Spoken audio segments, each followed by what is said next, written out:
El conflicto de los siglos, capítulo 17, América, tierra de libertad, parte 2. Recordad el pacto de vuestra iglesia, en el que os comprometisteis a andar en todos los caminos que el Señor os ha dado o os diere a conocer. Recordad vuestra promesa y el pacto que hicisteis con Dios y unos con otros, de recibir cualquier verdad y luz que se os muestre en su palabra escrita. Pero con todo, tened cuidado, os ruego, de ver qué es lo que aceptáis como verdad. Examinarlo todo, considerarlo y compararlo con otros pasajes de las Escrituras de verdad antes de aceptarlo, porque no es posible que el mundo cristiano, salido hace poco de tan densas tinieblas anticristianas, pueda llegar enseguida a un conocimiento perfecto en todas las cosas. El deseo de tener libertad de conciencia fue lo que dio valor a los peregrinos para exponerse a los peligros de un viaje a través del mar, para soportar las privaciones y riesgos de las soledades selváticas y con la ayuda de Dios echar los cimientos de una gran nación en las playas de América. Y sin embargo, aunque eran honrados y temerosos de Dios, los peregrinos no comprendieron el gran principio de la libertad religiosa, y aquella libertad por cuya consecución se impusieron tantos sacrificios, no estuvieron dispuestos a concederla a otros. Muy pocos, aun entre los más distinguidos pensadores y moralistas del siglo XVII, tuvieron un concepto justo de este gran principio esencial del Nuevo Testamento, que reconoce a Dios como el único juez de la fe humana. La doctrina que sostiene que Dios concedió a la Iglesia el derecho de regir la conciencia y de definir y castigar la herejía es uno de los errores papales más arraigados. A la vez que los reformadores rechazaban el credo de Roma, no estaban ellos mismos libres por completo del espíritu de intolerancia de ella. Las densas tinieblas en que, a través de los interminables siglos de su dominio, el papado había envuelto a la cristiandad, no se habían disipado del todo. En cierta ocasión dijo uno de los principales ministros de la colonia de la Bahía de Massachusetts: la tolerancia fue la que hizo anticristiano al mundo. La Iglesia no se perjudica jamás castigando a los herejes. Los colonos acordaron que solamente los miembros de la Iglesia tendrían voz en el gobierno civil. Organizóse una especie de iglesia de Estado, en la cual todos debían contribuir para el sostén del ministerio, y los magistrados tenían amplios poderes para suprimir la herejía. De esa manera, el poder secular quedaba en manos de la Iglesia, y no se hizo esperar mucho el resultado inevitable de semejantes medidas: la persecución. 11 años después de haber sido fundada la primera colonia, llegó Rogelio Williams al Nuevo Mundo. Como los primeros peregrinos, vino para disfrutar de libertad religiosa, pero de ellos se diferenciaba en que él vio lo que pocos de sus contemporáneos habían visto, a saber, que esa libertad es derecho inalienable de todos, cualquiera que fuere su credo. Investigó diligentemente la verdad, pensando, como Robinson, que no era posible que hubiese sido recibida ya toda la luz que de la palabra de Dios dimana. Williams fue la primera persona del cristianismo moderno que estableció el gobierno civil de acuerdo con la doctrina de la libertad de conciencia y la igualdad de opiniones ante la ley. Sostuvo que era deber de los magistrados restringir el crimen, mas nunca regir la conciencia.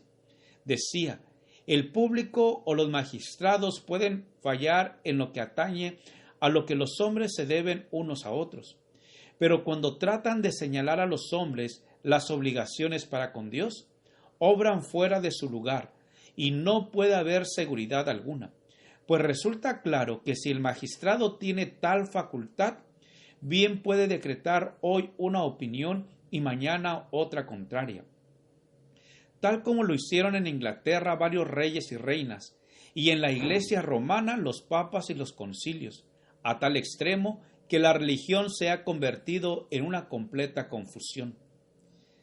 La asistencia a los cultos de la iglesia establecida era obligatoria, so pena de multa o de encarcelamiento. Williams reprobó tal ley.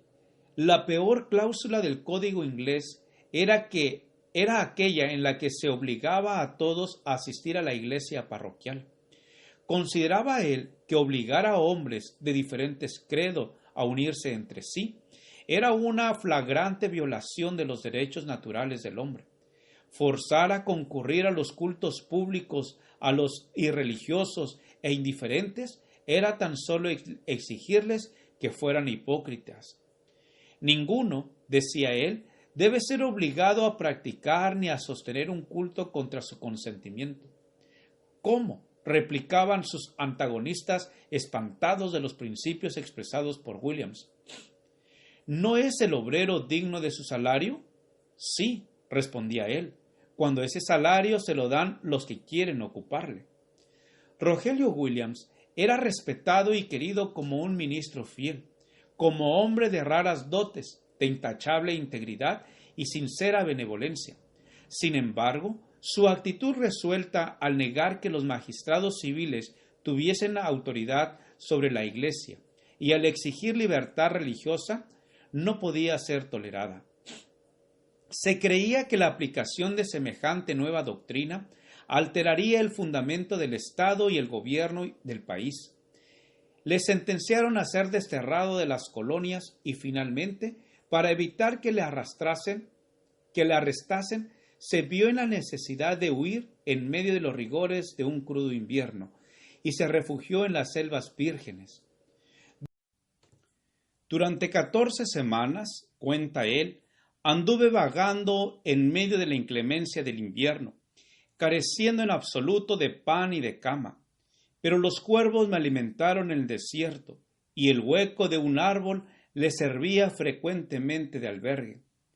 Así prosiguió su penosa huida por entre la nieve y los bosques casi inaccesibles, hasta que encontró refugio en una tribu de indios cuya confianza y afecto se había ganado, esforzándose por darles a conocer las verdades del Evangelio.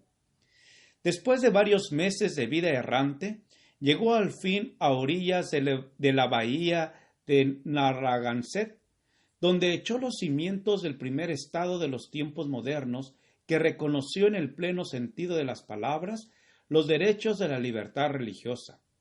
El principio fundamental de la colonia de Rogelio Williams era que cada hombre debía tener libertad para adorar a Dios según el dictado de su propia conciencia. Su pequeño estado, Rhode Island, vino a ser un lugar de refugio para los oprimidos y siguió creciendo y prosperando hasta que su principio fundamental, la libertad civil y religiosa, llegó a ser la piedra angular de la República Americana de los Estados Unidos. En el antiguo documento que nuestros antepasados expidieron como su Carta de Derechos, la Declaración de Independencia declaraban lo siguiente: sostenemos como evidentes estas verdades, a saber, que todos los hombres han sido creados iguales, que han sido investidos por su Creador con ciertos derechos inalienables, que entre estos están la vida, la libertad y la búsqueda de la felicidad. Y la Constitución garantiza, en los términos más explícitos, la inviolabilidad de la conciencia. No se exigirá examen alguno religioso como calificación para obtener un puesto público de confianza en los Estados Unidos. El Congreso no dictará leyes para establecer una religión ni para estorbar el libre ejercicio de ella. Gracias por escuchar este audio. Te invito a escuchar el siguiente capítulo. Jehová te bendiga y te guarde. Jehová haga resplandecer su rostro sobre ti y tenga de ti misericordia. Jehová alce sobre ti su rostro y ponga en ti paz. Con aprecio, el pastor Juan Manuel Flores Espinosa.